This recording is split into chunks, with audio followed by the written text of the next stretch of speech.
अस्सलामु अलैकुम वरहमतुल्लाहि वबरकातुहू।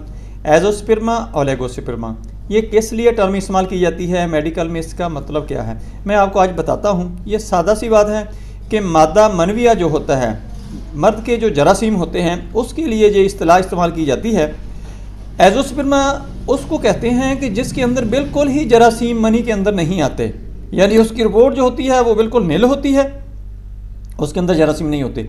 और लेगोस्पर्मा जो होता है उसके अंदर जरासीम तो होते हैं लेकिन वो नॉर्मल नहीं होते, वो इस काबिल नहीं होते कि उससे प्रेगनेंसी हो सके, कंसीव हो सके, हमल ठहराया जा सके। इसके बारे में मशहूर है कि इनकी ट्रीटमेंट ही नहीं है। दोस्तों, ट्रीटमेंट है, मैं खुद करता हूँ।